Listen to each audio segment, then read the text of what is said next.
And also this award, I don't know. Okay, thank you. The recording started.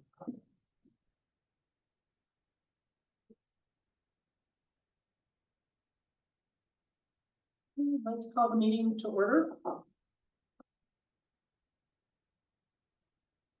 Establish a quorum.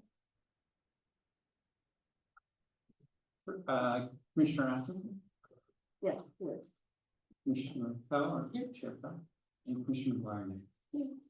Noting Commissioner Adams is absent. Yeah. No. So that's not a forum. That's not a forum, and you can't conduct business if it's a 7C. No, it's not, it's a 5-seat commission. Okay, oh, it's 5C. Yeah. I beg your pardon, I'm sorry. Okay, yeah, I thought we were okay with 3. We're gonna get down the road on doing stuff and then have to redo. Right, previously was done, yeah. it was done. I think, yeah, but-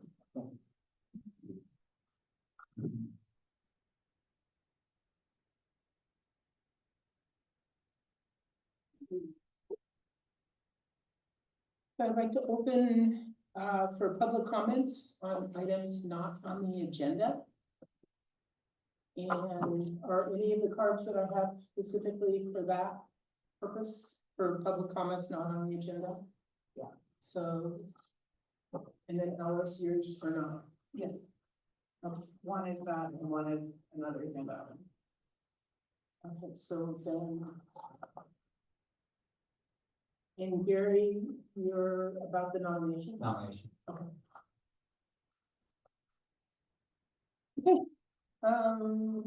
In alphabetical order, maybe? Chair, did you want to put any time on this or anything, or? I know we're- I'd say 3 minutes. Okay, so just to clarify again, Chair, so I am speaking on 2 different subjects, not on the agenda, but would you prefer that I only do 3 minutes, or 3 minutes per subject? Given what we want to talk about, you think it's reasonable to do both in 3? I think, You get to make 2 comments on items not on the agenda. You get 1, sorry. 3 minutes or less. Okay. so let me know when I'm starting. Starting it. Yeah. So, thank you for entertaining us this evening. I have written to the Historical Commission on 2 concerns. One was the revisions to the landmark, Heritage Orchard DPR HR number 15 that was filed by the city as part of the February 6th proceeding. And I would really encourage you to, provide the opportunity for the public to comment on that DPR. It was quite a bit longer than what we had been previously recorded, and there are some inconsistencies with it. And I think the sources for that particular DPR were not complete. There were missing items that even are included in our own history museum collection that speak to the historic orchard. So I would ask you on that to please go through the process that we normally do with all historic resource inventory, and have a potentially a study session, and then provide the public an opportunity to vet that document. It stands as part of our primary records. I think it's very important to ensure that it is accurate and that we have community buy-in. And then the second item too is also related to actions that happened on February 6th, is we just recognized that there was not a historic resources assessment of the Civic Center buildings. And the Civic Center buildings are not currently part of our historic resource inventory because they did not qualify back in 2012. But it's been 13 years and they are well qualified now to be considered historic. And as we in Preservation Action League in Los Altos, we've been doing quite a bit of research. And there is really, and I also wrote you a letter with some introductory information on Ernest Kump, who was the architect. And we've really learned that he's significant not only in the region, but in the world for his contributions to mid-century modern architecture. And we really do think the buildings and the campus setting deserve the recognition and study of being considered as historic resources and added to our inventory, potentially at least go through the practices of that. So I would offer there too that at a future agenda item, you include that as something to consider. In the meantime, we are moving forward with working with professionals to get information. We'd be happy to work with you and gladly provide you anything that you learn. I will be doing some archival study, deep dives tomorrow at UC Berkeley, or Berkeley actually has quite a chunk of information on Ernest Cox. So yeah, we'd be happy to provide that information to you. It's a really incredible story that includes Frank Lloyd Wright visit here, and some other recognized figures that we already recognize. But I was surprised to learn that Ernst Kamp actually, even in his day, was noted as one of the most significant architects working in the Bay Area. The one time, and I would appreciate that consideration here for future studies. Thank you so much.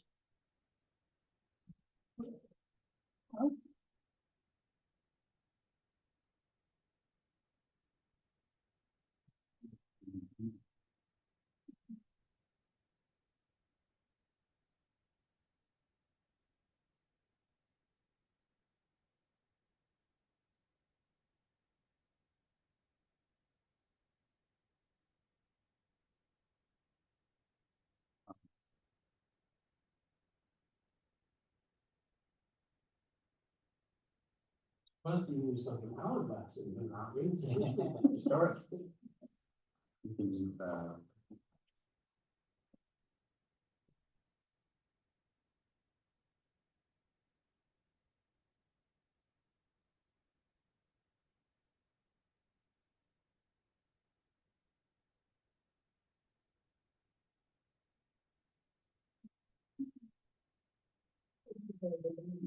Good evening, Commissioners. Good evening, Mayor Daley over there as your liaison. I shouldn't be taking the full 3 minutes. I also I'm speaking on behalf of myself and also the Palo Alto, the Los Altos Preservation Action League. I've got a couple questions for you, and I know that you can't answer them unless you have discretion, the budget discretion to do that. I wonder if any of you have walked over around the Civic Center Orchard area in the last 2 to 3 weeks. There has been a contract add-on for the Los Altos Youth Center project from the plans developed in 2023 and 2024, which according to Nick Zorn, I'm the only one in Los Altos who has it, but I had given it to this commission and other commissions after public records request last summer. So it looks like the HVAC, concrete pad and fence area on the original plans that I got last summer in July, looks like it's doubled, maybe even tripled in size with the new concrete pad. So that's a significant add-on. Although I know the city hall likes to call that stuff flat work, even if there's a 6-foot-high fence around it, and staff discretion doesn't count for project size according to them, which is kind of interesting. So I urge you to walk around and see what's going on there, particularly the concrete work for not just Lacey project, but also the Lally Library patio that's going to happen, and all the extensive open trenching and boring for new utility lines that's been going out. And even what the city council admits is the traditional historic orchard area. I really urge you to walk around there and get your eyeballs on it. And also ask staff for all the contract add-ons and all these contracts, including not just the Lacey and the Lolly patio, but also the dog park mitigation plans for the parking spaces that will be lost for the dog park. Because there's on at least one set of plans that I saw, there were encroachments into the orchard for new parking spaces, at least 3 to 4 parking spaces on one plan. Just simply putting paving on orchard land is kind of interesting. Let me see. So anyway, thank you very much, and I'll talk later about it in a room thing. Nice to see you all for here.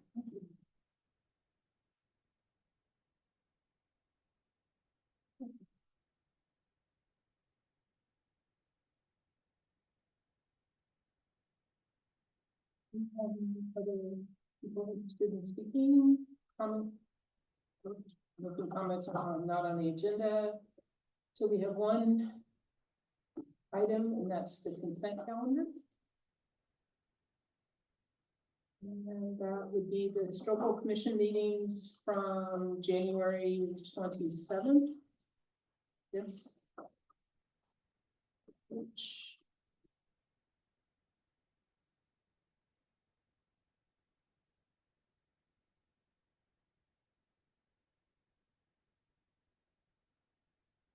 you have any discussion on those minutes? Did you have anything, Doctor? No. You have anything on the minute? Pretty straightforward.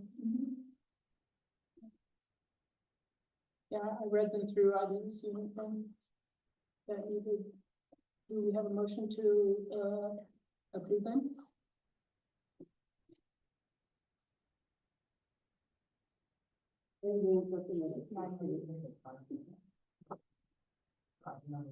Public comment. There's a card.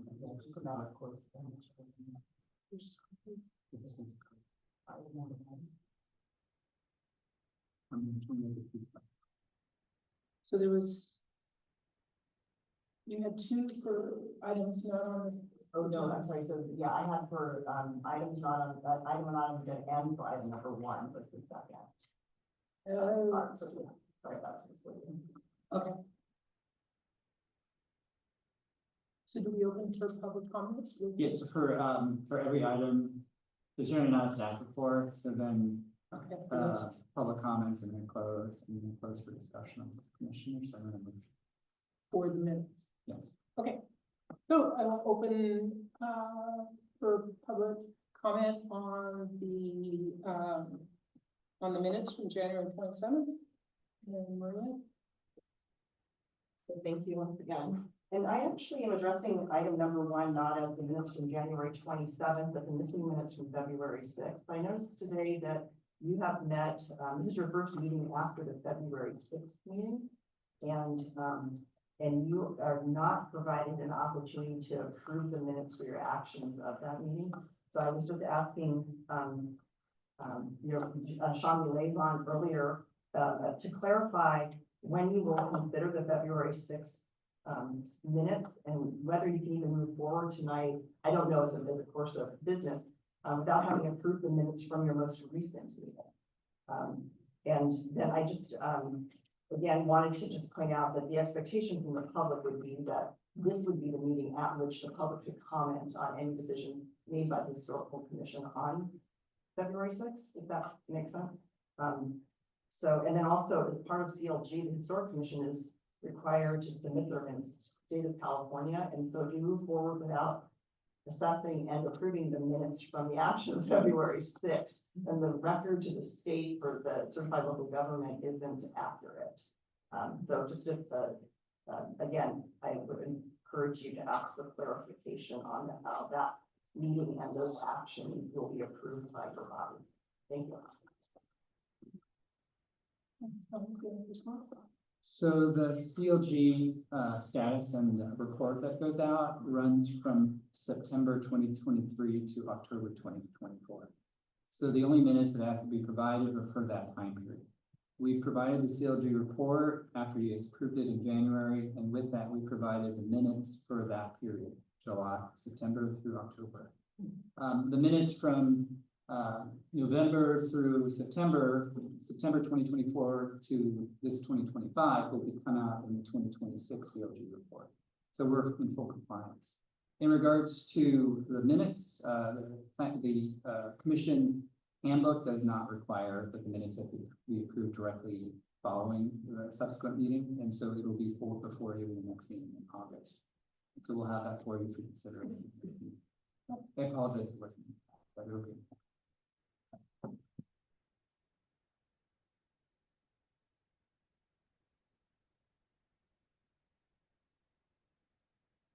And we close the public discussion and turn again to our discussions, if any. And we'll go down and see if there's anyone who have comments. And you didn't. I do not. Do not. No comments. Yeah, and I didn't either. And then we have a motion. Does she need to re-motion? I move that we approve the minutes from the last meeting. Actually, it's the January 27th. January 27th. Do I have a second? second.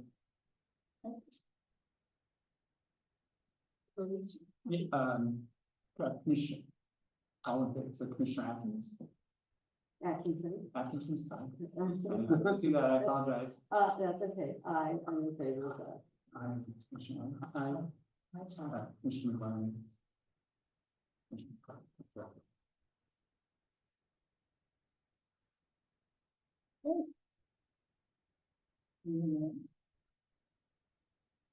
So next we have discussion.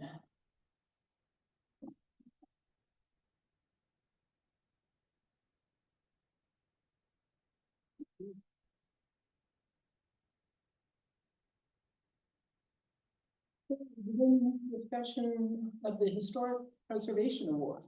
Does the staff like to provide a report? Yes, very short. I mean, so, this is an annual report, that's, existing basic council resolution, in 2012. This has been an ongoing annual event for the commission to nominate the historic preservation, winner.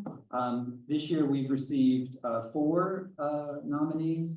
And, as indicated in the short staff report, staff does request that in order to qualify, each nominee to qualify, they need to meet particular criteria for listed in the report.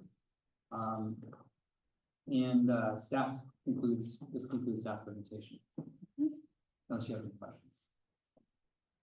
Any questions for staff on this subject? Oh, also, I apologize. There are 2 letters that are provided to each of you that are for Walter Chapman's nomination. So there are 2 additional letters. In addition to the material we already received. Yeah.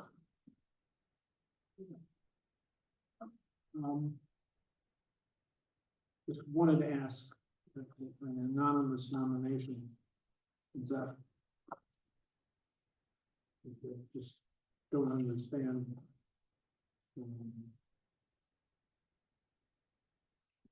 Why or how. Nomination without attribution. We consider. Nothing against the nominee. That's Chris Webber. Yes, the discretion of the commission. I mean, there's no specific requirements. So we received it, we provided it in the packet, because we did receive it. And so as far as record, we provided it to you, to your discretion, if you would like to accept that. Or consider that, or appoint them to be the additional board member. I just find it curious. Yeah, it was brought up. Or more correctly, I am curious. We have no idea who, brought this. And why they wouldn't do it for attribution.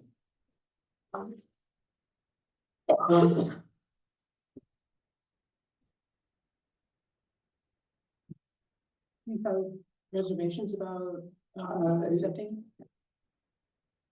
It's just a point of curiosity. I'm not sure I can read anything more profound. I'm not gonna call it a profound concern, but at the same time, I don't understand why we would not have nominated, the nominator, step forward. Clearly, they're trying, somebody is, you know, they will be under a spotlight, if you will, since we're considering them for this award. So it's just a strange step in terms of process. And I don't have any speaker cards from anybody speaking to this nomination, so it looks like they're going to remain anonymous. Do you have any thoughts on this? No, I too was surprised to see that, but I don't feel that should rule out that candidate for the award.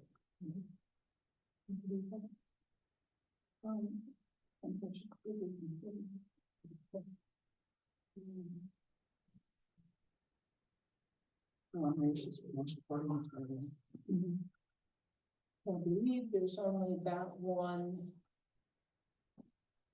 letter.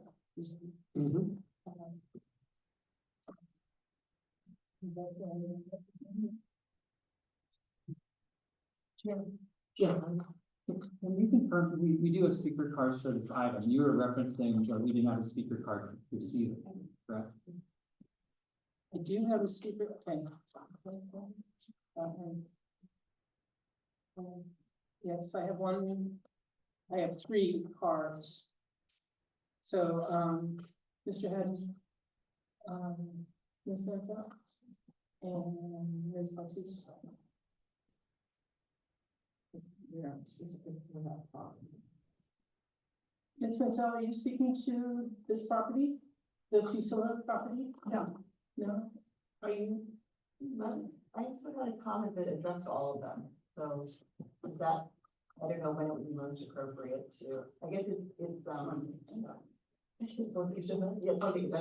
yeah, so, but you'll consider all of, are you gonna consider all of them before you make any recommendations, or are you gonna do them one at a time?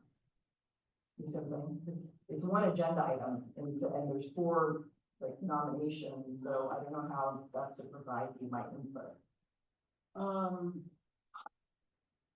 My druthers was to go through each individually to honor them in a way and respect that, you know, all of them do represent contributions that people have made. So so if you want to make an overarching comment about all of them, I would probably wait until we've gotten all of them, and then you can, and then as part of the wrap up, you could talk about your discussion or your thoughts. Is that okay? No, that makes sense, yeah, as long as it precedes any sort of, Both. well, exactly, yeah, that's perfect, yeah. So yeah, so apparently we do not have any speakers on this. Okay, let's proceed. I think we've got this straight. So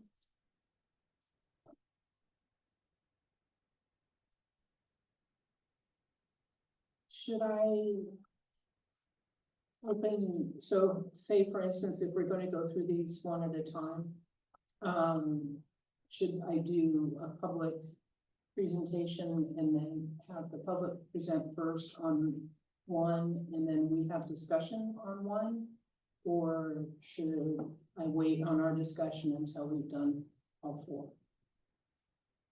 So generally in the past, I mean, it's your prerogative and the commission's prerogative how you want to manage that. If you want to do it one by one. In the past, it's traditionally been discussion about all of the individual items, but either one, it's your choice, but how you recommend.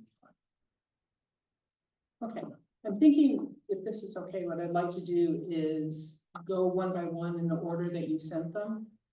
So, and then, if no one's here to speak, that's fine, but then if there is, that'd be great.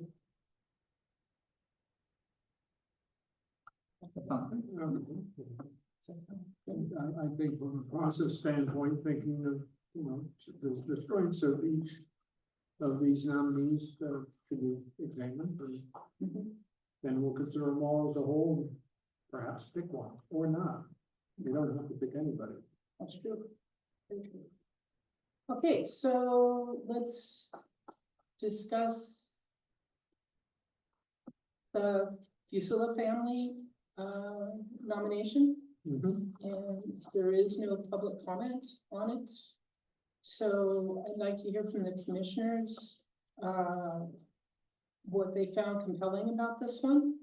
But first, what I would like to do is clarify the criteria for selection.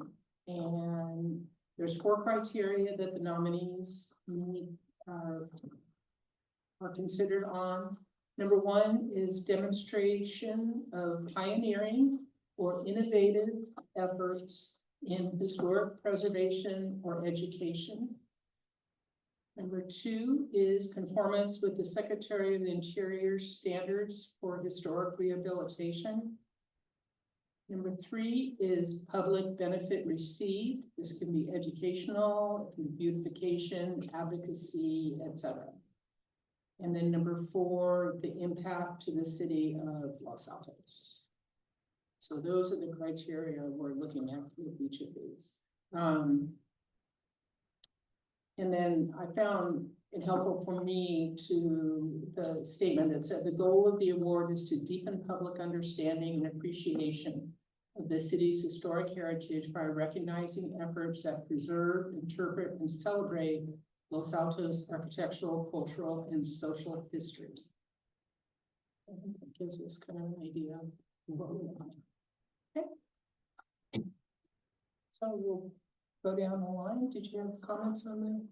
Well, I appreciate, what the family has done to preserve that house. It's one that before this first came to the commission's attention several months ago, I had noticed as a resident who frequents that area, that it was a beautiful home and quite distinctive, quite, unique as far as I know, in the neighborhood, at least maybe in the whole town of Los Altos. I'm also mindful that when we did discuss this property earlier, there were some neighbors of the property who were concerned about the plan that was ultimately approved, to go ahead and make some changes to the law and so forth. I know we're gonna do these one by one, but I feel a little bit like I have to say something about the other three. I'm open to discussion and input and changes in my view. My first initial reaction, to be fully honest, is that I think the other three are making stronger contributions. So that's my kind of overall takeaway of this. But again, I'm open to particular points. What about this aspect, that aspect, or people to disagree with me? I'm happy to hear any other side. Great. Jonathan? I would tend to agree with Dina in that, this is a single property. And, therefore, the test would be a little higher, in terms of impact.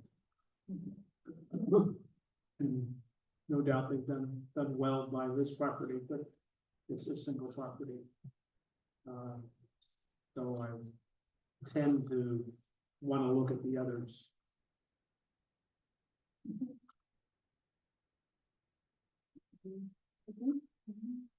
I did find potentially compelling with this was the fact that they,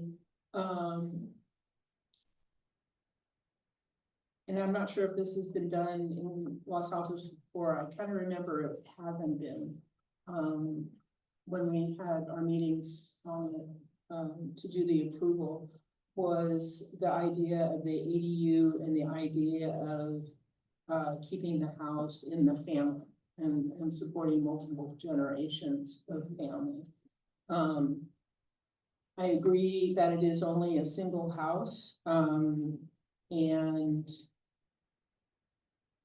in some cases, I could be considered up against others that have had multiple impacts over multiple properties in areas. But I do want to honor that. I think that that was that idea of keeping a family together and in the context of historic preservation, I think is potentially unique and something that hopefully will serve as a model for others. And maybe somebody who's considering doing an historic preservation but worried about what they're going to do with the family and the kids and everything, that they can use this as a model. So let's finish the discussion on that. Let's bring the discussion of the Walter Chapman. And we do have one public comment on that, Gary? Mr. Henry? Oh, we do have more than that, but we have one public. Good evening, commissioners. The role of a good architect designer in the preservation of historic homes is important, even essential. Navigating the complex rules and regulations, as well as providing creative solutions to design challenges, gives homeowners the courage to undertake a restoration project. Over the years, the Historical Commission has recognized people, Liz Nyberg last year, the DAR 2 years ago, and a home, the one at 1365 Grant Road, in 2021, but never a designer who facilitates historic preservation. This is your opportunity to change that. And this year is the perfect year for Walter Chapman, as he is working on the most historic home in Los Altos, the Winchester Merriman House. As an added incentive, Walter, like you today, served many years on the Historical Commission. Please select Chapman for the 2025 award, and it should be just him. The tradition has always been one award per year, as that makes it special, and it is special. And one other thing, there are 2 letters of support that didn't make it into the packet for reasons that aren't clear. I'd like you to look at those. One is from John Yoon and Warren Yang on the Winchester Merriman House. And in the second paragraph, I just got a kick out of where he came up with an idea to change 2 rooms, the kids' rooms, from one enormous room and a much smaller, less usable room to 2 rooms of almost equal size, perfect for our twins. One room, however, didn't have many windows, and a lack of natural light was a problem. We solved this by adding a dormer to each room in the manner of the original dormer, already part of the house. Stylistic, everything matches. And internally, squabbles over who gets what room were living. So I thought that was pretty good. And then the other letter, this is the Morris house, which is just over on Elena, not far from here at all. He's working on that one as well. It's a big house. And he's made quite a dramatic restoration of it, but can't maintain so much of the interior, old interior, that it has that look still. Saving a lot of the leaded glass windows, single pane. The homeowners are, it's not quite as comfortable in the chilly of winter, but they are happy to do that. They love the house, and the additions that have been provided now or will be are going to help with them. Thank you very much. Question for staff. Either of these houses that we're referring to, Winchester Merriam and then the Morris House, are those already on the register, or are they in the process of restoring to become on the register? So they're not on it yet. No, they're not years. Okay, both of them are on. Okay, I just wanted to clarify.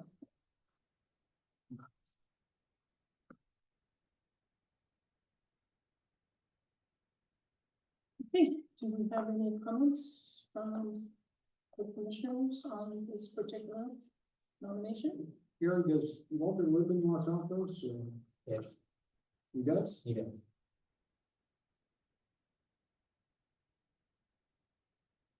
Near Rancho Shopping Center.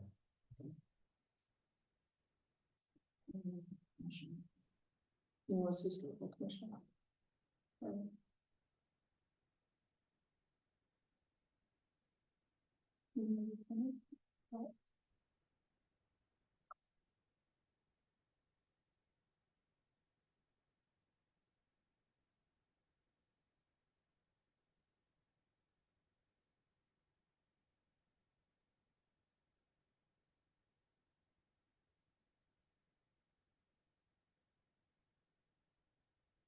Other properties, in addition to these 2. I like these 2 because they are projects that are currently underway. Currently underway. But he does have a history of working on those projects in Los Altos. Yes. We've worked on probably 6 historic, 5 or 6 historic homes with them. Whether that's probably a roof.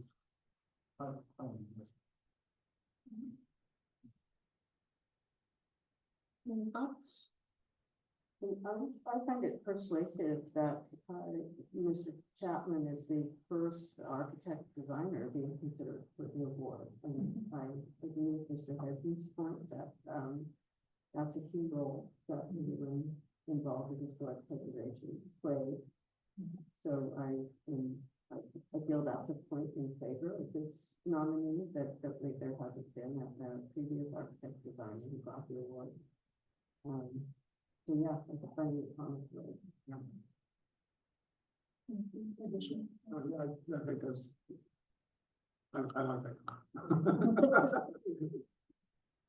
I think it speaks to a dedication to the city. That he's worked here, it sounds like, for many years. Okay, any other comments on that? We move on to the third, which is the DAR. And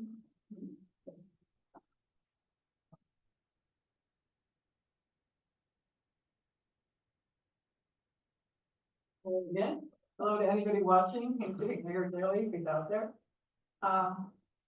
So. I've got my name tag on for the Los Altos, Daughters of the American Revolution chapter, so I'm speaking in official capacity. I've been emailing, yesterday and this morning when I found out that Henry Stahl, our programs chair, put in a nomination, which I think we frequently do, and we think we've done something important. As has been mentioned in 2023, as a lockdown project, the local DAR chapter did a book, which you can see in your library here, about some of the first farming and orchard settlers to come to the Los Altos area. It's really great. I think there may even be some copies for sale at the museum, and Mayor Daley, thank you, said that he'd give copies to people. Because he's been a great supporter of the DAR. He came out for our 75th anniversary lunch. Here's the program in February, where he read a proclamation honoring the chapter for its 75 years of work. So this booklet was put together about what the chapter's done, the people in it. So I promised Ann I'd wave it on the video. I think you can see it there. And it's a wonderful thing. But again, we've already won this award, and we're very proud of that. We are also looking very much forward, Ann and our chapter president talked with Mayor Daley about how we can support the city of Los Altos' official efforts to celebrate the 250th anniversary of July 4th, 1776, which is coming up fast next year. And there's a lot of exciting ideas floating around, and I particularly wanted to come to speak today as much to just support anybody who submits nominations for this award, as to hope that you'll get involved with the 250th celebrations and markings of what this place looked like 250 years ago. Now I'm going to dramatically take off my DAR badge and speak personally. I've been involved for many decades with local real estate, and as was my mother. And we were involved in 2 sales transactions of the Merriman House. So I spent countless hours in that building over the last 30 years and seen many of the remodels. And very luckily, the people who own that house have been very sensitive to it, to its history, its architecture, and needs of families. And so I think that when I read Mr. Heaton's nomination for Mr. Chapman, my mother particularly knew Mr. Chapman for many years because she was in the real estate business locally and often dealing with historic properties like the Merriman House. And so I'm sure that my mother, and I certainly am thrilled that a nomination came in from Mr. Chapman as a local professional architect, because that is certainly a very, very worthy thing. And like I say, the mayor has already given us a formal city proclamation for our 75th anniversary. And we've already won a book award, and although I'm sure we're glad to have another one. Speaking personally, I think that Mr. Heaton's nomination and other people from Mr. Chapman is extremely worthy. So thank you very much.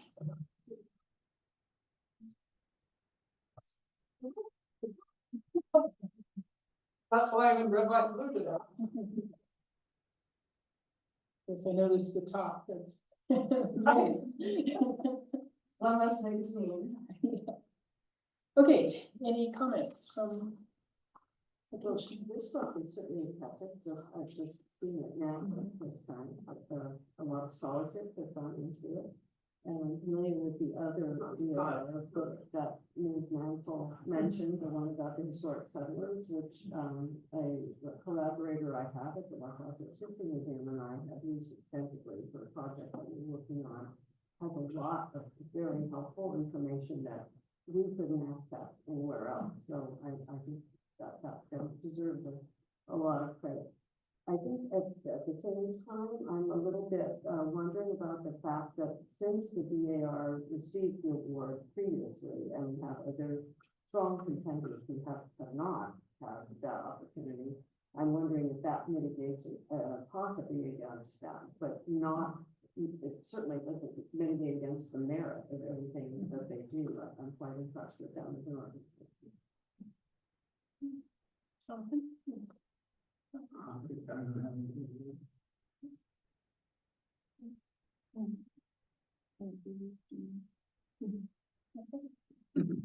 Yeah,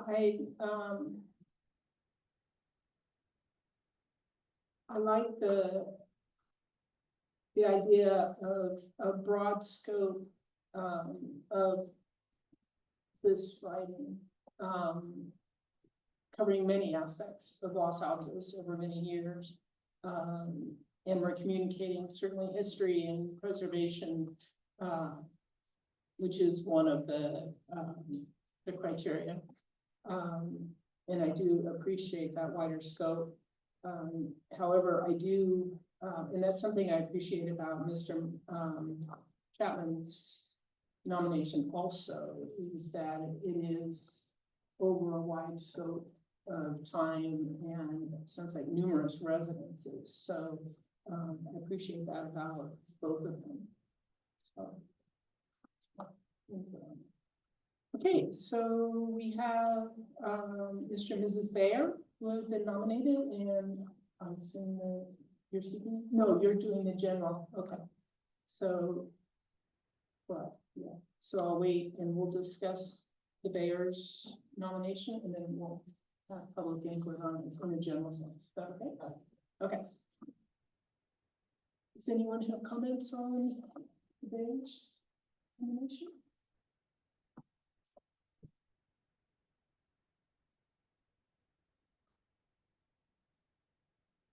I think their restoration is one of the more impressive efforts in that direction.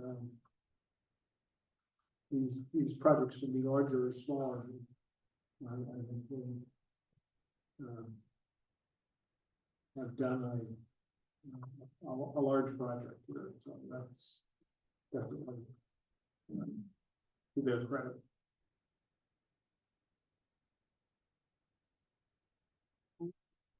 Quite impressive, that I haven't personally been inside it, but just the outside is really quite well done. It's clear. And I noticed there's quite a few letters of support, little things I think to look out to.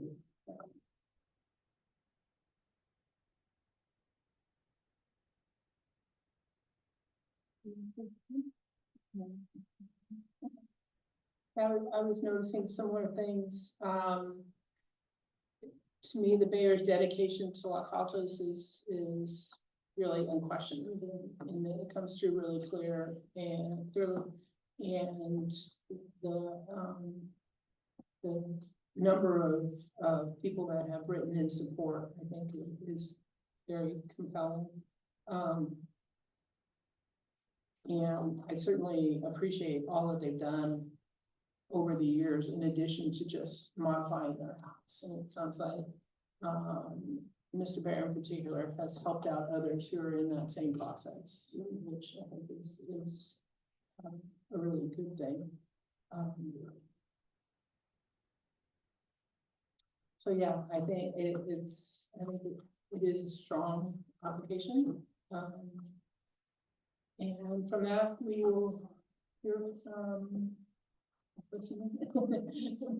from Ms. Bautista. So I leave all the, in consideration. I just want to share with you some thoughts. I think an anonymous submission is a little like suspect, but I think you concluded that. But then I also want to just say, I love the DAR and everything that they do. I follow them religiously, but because they were recognized in 2023, I think it's a little premature to recognize them again, although I love them.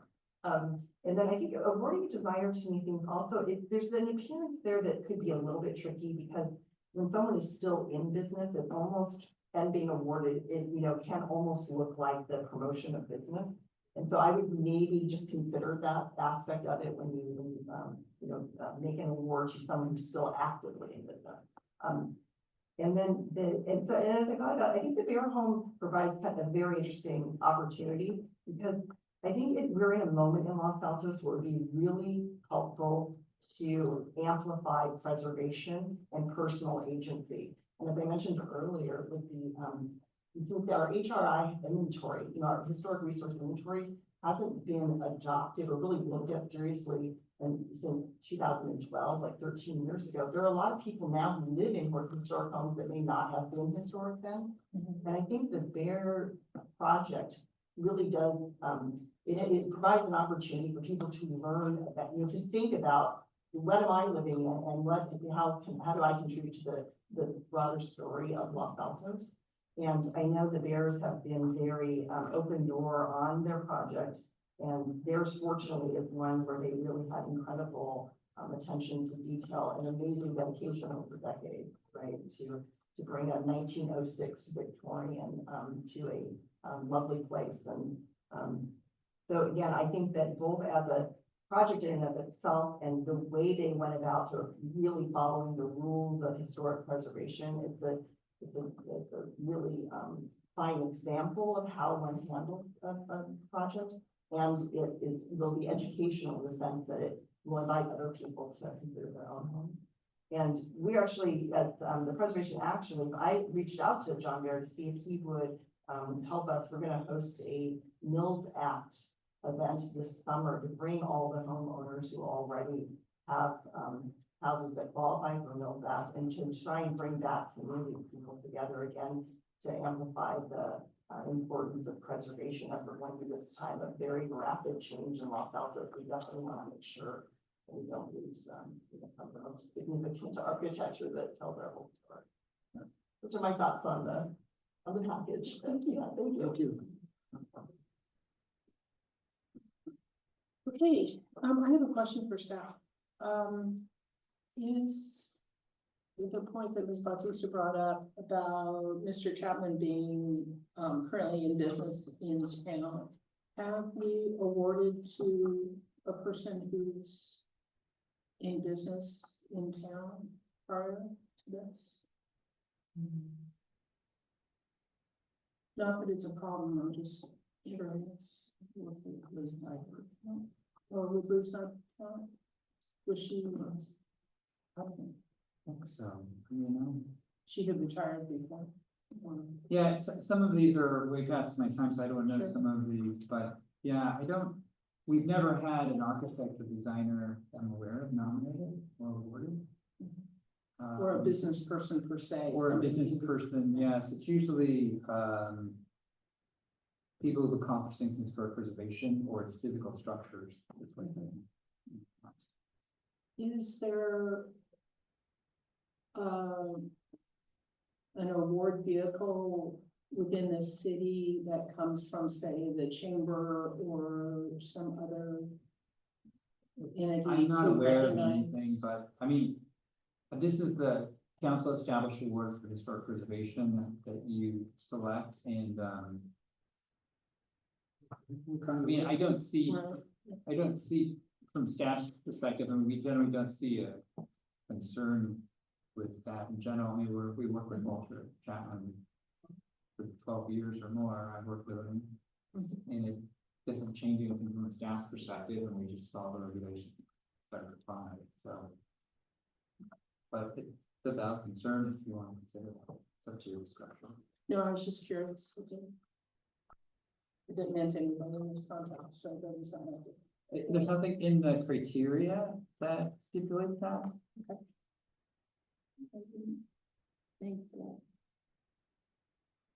I think anything that could be positive for people who might want to preserve a home, not even want to start. Yeah.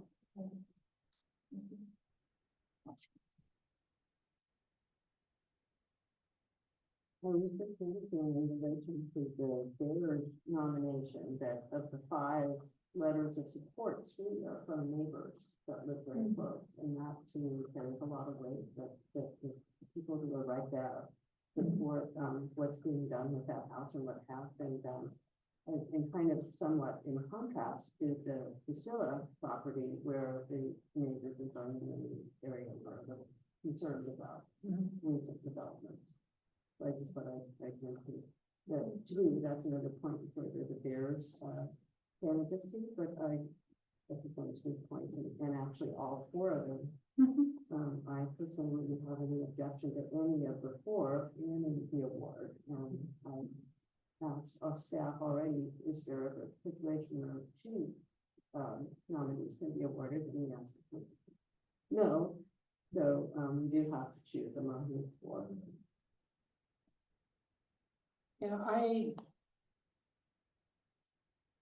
in my personal opinion and based on what I've heard, I find the Bayers and Mr. Chapman's nominations as the most compelling of the four. I have a tough time between the two. I do think I really do. So, what you thinking? Or do you also have? Well, I'm of the opinion that Walter's probably had a bigger impact Okay. over the years. And that's just because he's been in the business and dealt with multiple properties. Mhm. So for that reason, that is to take away from any of the other nominees. Mhm. But in terms of what has had the biggest impact on Los Altos, I think Walter Chapman's the answer.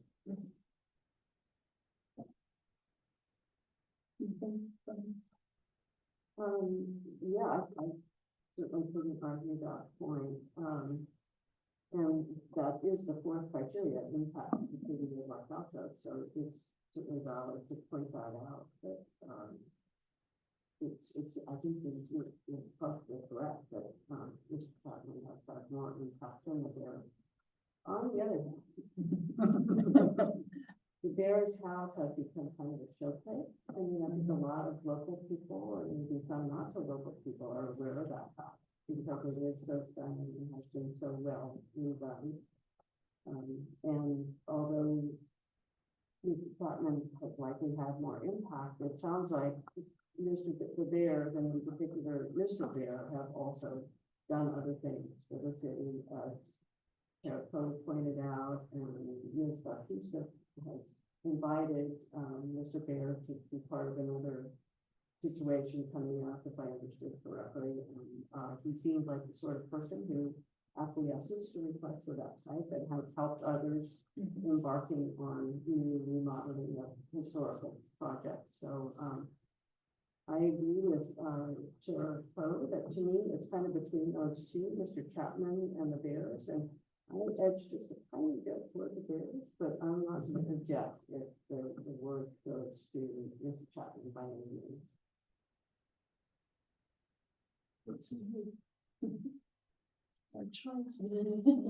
Yeah, I actually have not seen this house. So. Okay.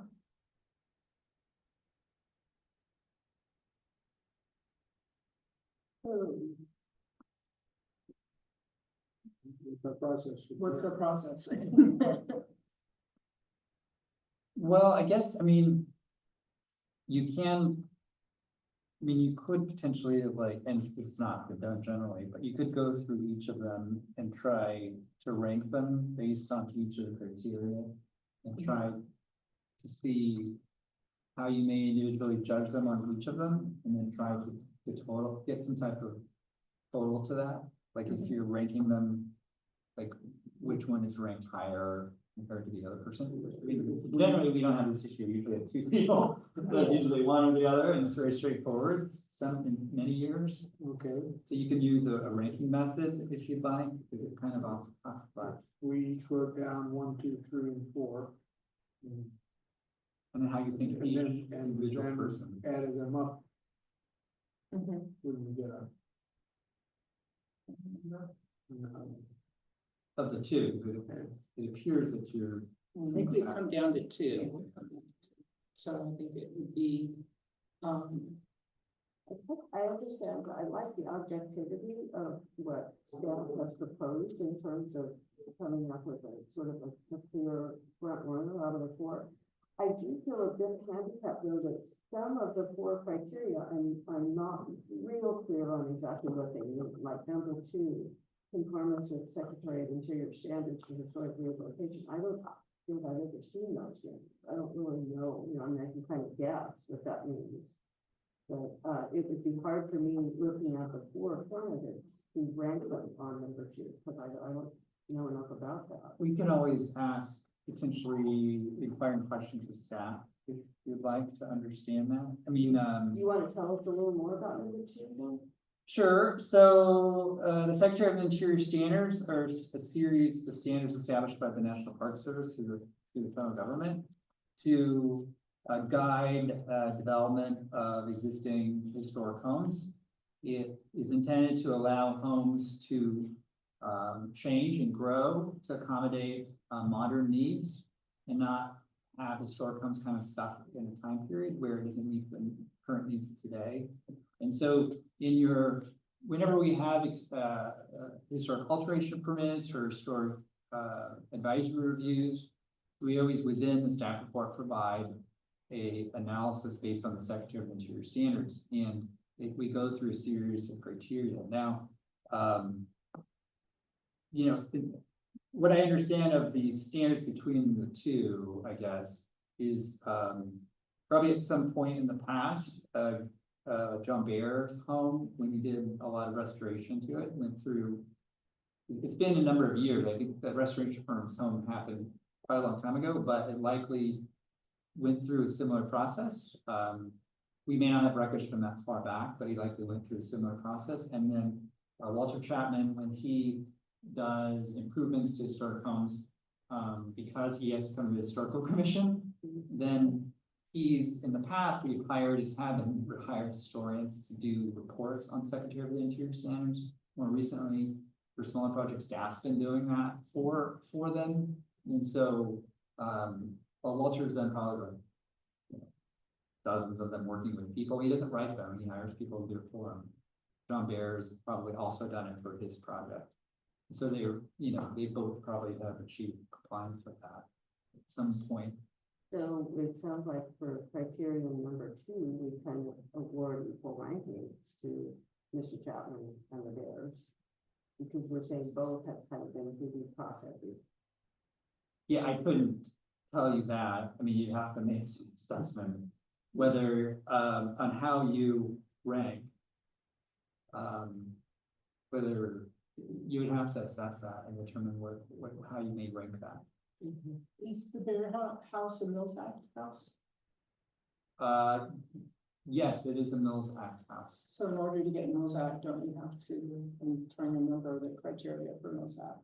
No, I mean, he has quite an old contract with the city.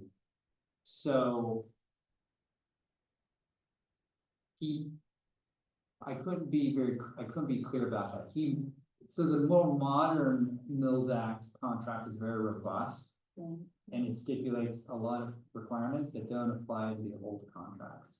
Okay. So, that doesn't mean Secretary of Interior, it actually applies to all historic homes, but his contract may not specifically call it out, but it's a very brief contract, so we don't hold the older contracts sometimes to the same thresholds, but through the entitlement process we do. Mhm. It's kind of, and you'll see that in the Mills Act reports that are coming out in August, that there's a clear difference between the two contracts. Mhm. So it sounds like it's a difference between there being conformance in fact, which would be Mr. Chapman, and through the work that he does. I would imagine, as you said, when he has to get cleared through the historical commission and all that. So whereas with Mr. Bayers, it's more a confirmation in practice. It would seem. More likely, I mean, because of the age of the home and when it entered the Mills Act and when the improvements occurred, I don't believe in that time period that the commission was geared towards evaluating things that deeply about the Secretary of Interior standards. Mhm. Secretary of Interior standards, as I took this commission over as liaison like 8 years ago, is where we kind of were making sure that was happening in detail. As we go back in historical records, it's less seen Mhm. for whatever reason was happening back then. But that doesn't mean his home is of course complying with Secretary of Interior standards. Clearly, we can all see that. Okay, so, yeah, I think number 2 probably isn't gonna help us. Between those two A lot. plans, yeah. I agree. So let's look at number 1 and the demonstration of pioneering or innovative efforts in historic preservation or education. Let's say that would go to Walter Chapman. Okay. As he's done over multiple houses, trying to preserve the exteriors, making the interiors livable. And I remember the house with the dormers, his changes actually kind of seemed to improve the balance of the house. I thought, while keeping the character of the house intact. That was very Mhm. I think that's a good point. Sorry. No, that's fine. Yeah. Jonathan, do you agree with? I agree. Did you have any other thoughts on it? No. Okay. So it sounds like for number 1, we lean toward Mr. Chapman. Okay. 2 is a wash. Okay, public benefit received, educational, beautification, advocacy, etc. Kind of brings up subjectivity. Yeah, it does. and that's one house, kind of quite beautiful. Mhm. But I can't see. Really see the directions. It's written up someplace. It's gonna be-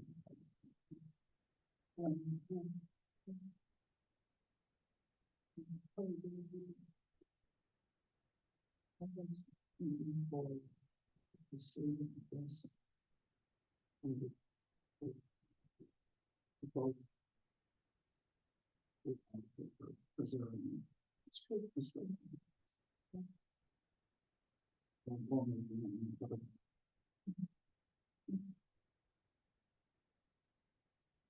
Yeah, I think Mr. Chapman does it more in the formal sense through his process, whereas I think Mr. Bayer, the Bayers do it on a more informal, though not necessarily less effective way of encouraging other people to go through the process. So again, do you all have any inputs on that one? That's good.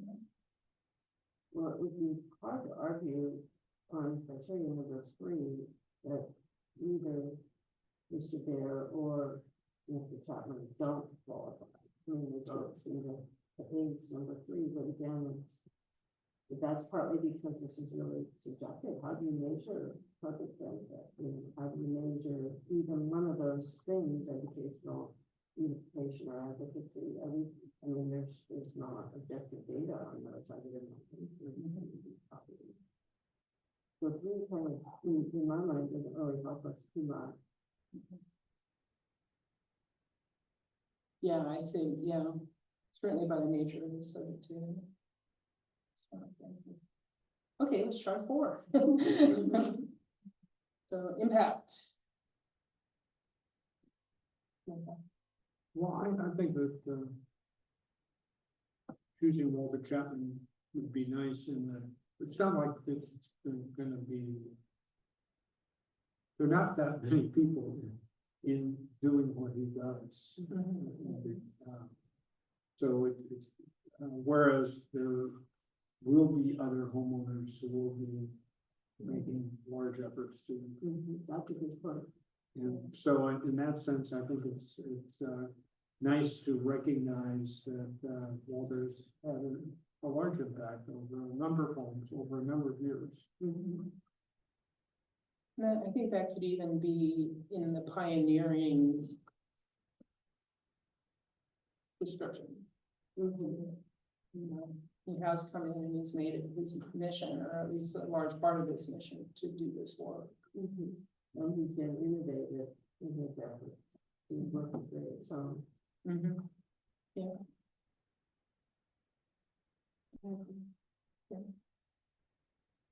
Okay, so seems like number 2 and number 4, we seem to lean toward, Mr. Chapman, the other 2 being more or less equal. Yeah.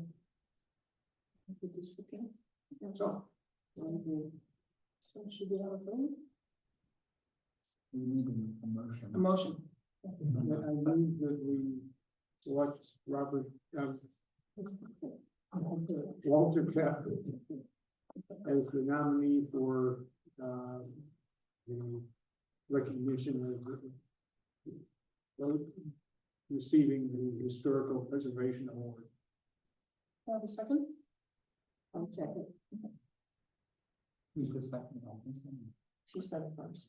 Oh, sorry. Be quick. Call for vote? Adams, Aye. Atkinson, Aye. McGuire Names. Aye. So again, I want to make sure the record reflects that we're very grateful for all of these nominations and for all the work that is represented by these people for the betterment of our city. We wish we could pick all 4. And obviously, you know, we went through some fairly lengthy deliberations. So I want to thank everybody who came forward in this, and I look forward to next year. Or just acknowledge in the record, the motion was 4-0. Let's say. Great. Okay, next on the agenda. Okay, we have 3 informational items from staff, yes? Yes. So the Margaret Thompson essay contest, the winners were selected weeks ago. Planning staff has sent out, more like 3 weeks ago. The planning staff did send out letters to each of the parents of each of the winners for each of the grades. The History Museum last week, I believe, sent out mailers to each of the schools. And so those have been sent out. On May 12th, the names of the winners and their essays. Shouldn't say the full names, the first name only. And then the essays will be published on May 12th. And then the essay contest, Ice Cream Social, will be on May 13th. It'll be running starting from 5:45 to 6:45. And the History Museum asked for commissioners to arrive at 5:30 minimum. Unless you're the ice cream person, then you need to arrive a little earlier, and I'll be there to help you. Who's our ice cream person? I think it's me. Yeah, so I can help you with that. Thank you. So it's May 13, 13th. May 13th. 5:30. We will, staff will be preparing certificates. And I'll have them available at the beginning of the week, or maybe at the end of the previous week, and so that you can sign, the chair can sign it, and then also the chair of the education committee for this meeting can sign that. And then the mayor, so how it normally works is Ice Cream Social, certificates are given out in this brief ceremony with the History Museum board and the chair. And then they ice cream, and then afterwards they walk over to the council chambers, and the mayor will give them their award checks. Sounds good. That's a fun thing. Okay, next one.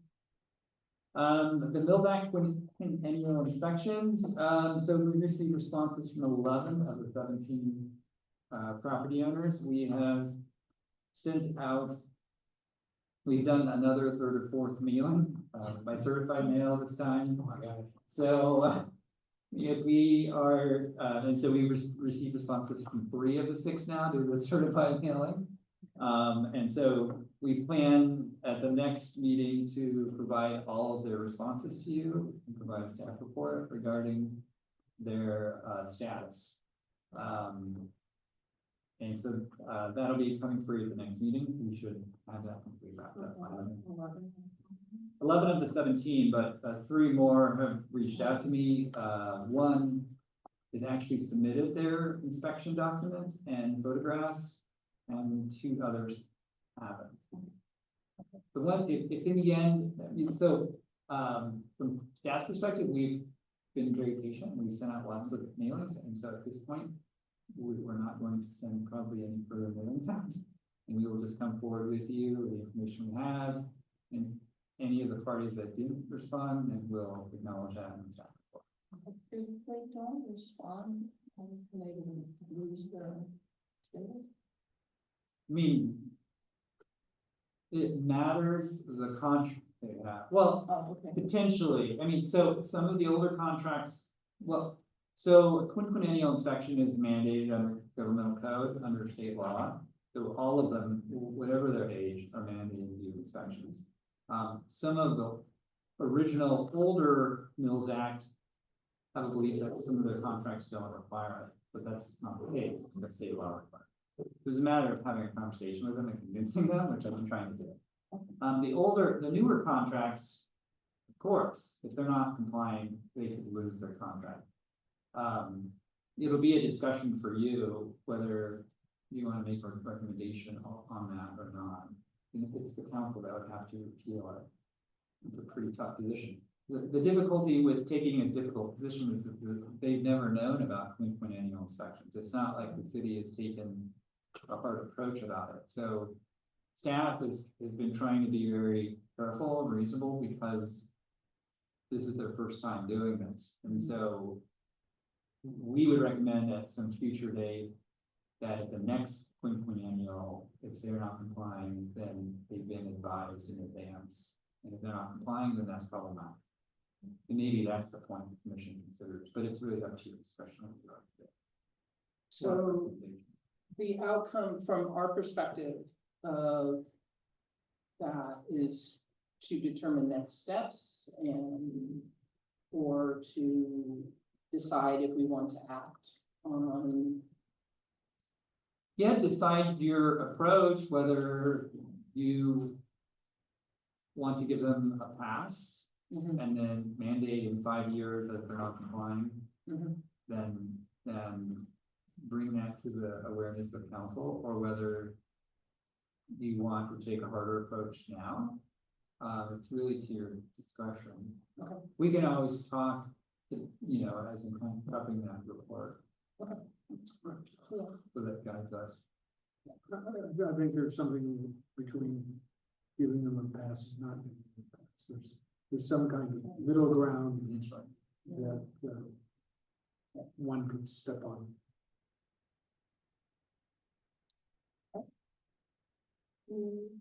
Question? So the historic plaque program. We received 3 requests for plaques. I happen to have 1 plaque still I have a box of like 15 plaques that recipients haven't picked up over the years. So when somebody asked for a plaque, I go through it and I found 1 that I have already. So then I told them to pick it up 2 weeks ago and they haven't picked it up. So that's an example of why I have plaques. Hopefully they'll pick it up.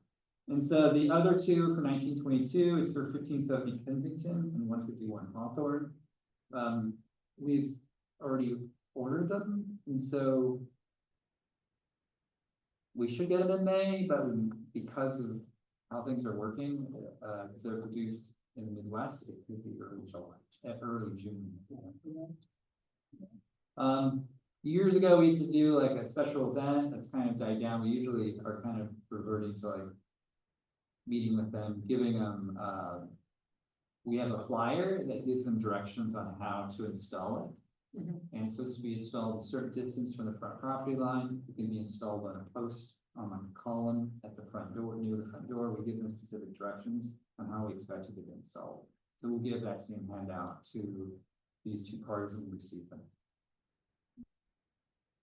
Would there be a motivation to, in an effort to try to up the excitement about the program? Maybe in the town crier or something, if the owners, approve, to put a picture in the town crier of these two properties are now historic properties in Los Altos and have been honored with a plaque or something that kind of lets the rest of the town know that. Is that something you would like us to do? It's. I'm just your asking, direction. I don't Yeah, know. I mean, It's just something that crossed my mind in an effort to kind of boost the recognition of the program. I don't think there's anything, I don't think that'd be problematic. We just, like a lot of the programs, we reach out to the town crier and usually do informational article about different programs, either it's the essay contest or it's this. Right. They're always fair and reasonable about assisting us without having us pay for advertisement. Well, I'm used to generally, it's about without naming Could be. specific properties, unless the property owner wanted. Right, yeah. Yes, Would be out of line for me to say something. not for me, maybe. I know that Burton Care Ripple would probably be delighted to install a plaque and I can take a picture and send it to Bruce. And it might just end up in the paper. There you go. Either one. Okay. We could do that. If we can get pictures, maybe, maybe we can request the photographs from them. And then, see if we can get the town card to do that. They always seem ready to have all that system. Yeah, and I don't know, it just seems to me to build a little bit of community spirit also, that we are recognizing these houses. You can always reach to, here, it's too, we used to have a separate event at the History Museum. Yeah. And then there used to be an opportunity for the recipients to attend and others for properties would attend, and there would be like some food and drinks. And then speeches and things like that about properties that are restored. And then they would be given their plaques there. So that was done like pre-COVID. Yeah, that's.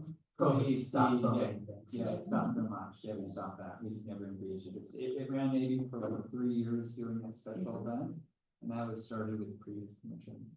Okay. So we could always, if you want to, that was something specially created by the commission. So we could also do that too. Well, I think, given the timing this year, and that we're hopefully getting the plaques relatively soon.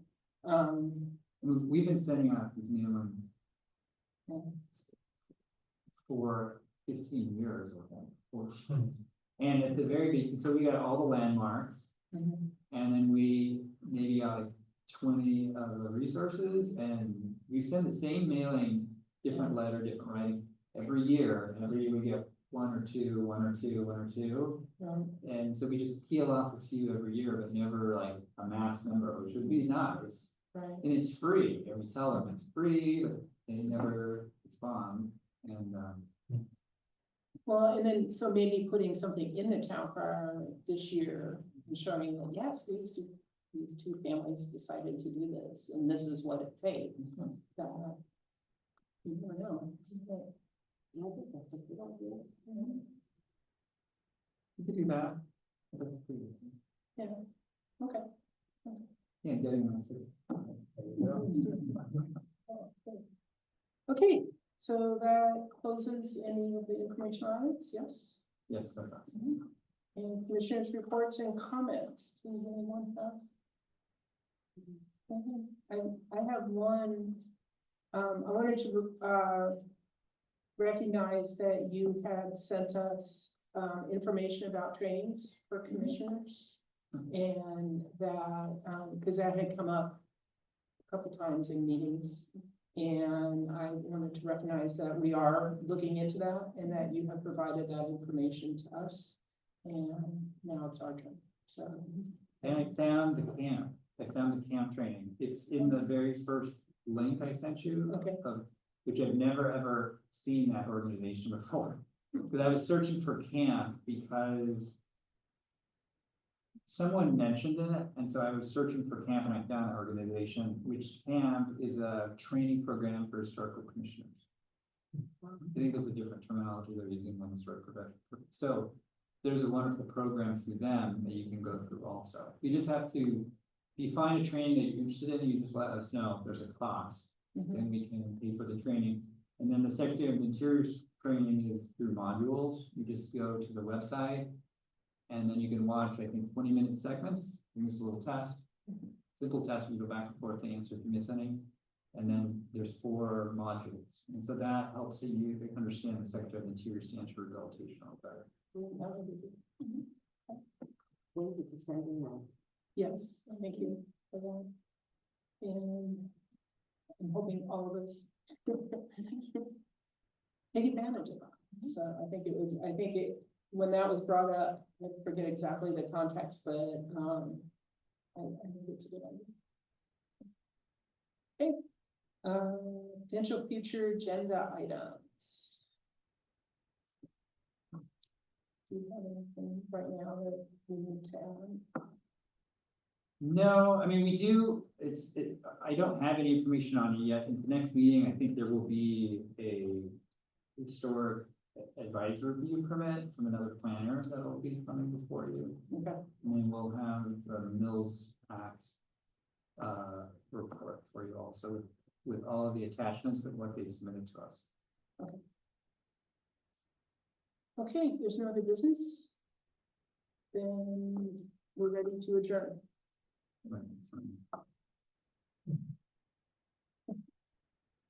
Still recording.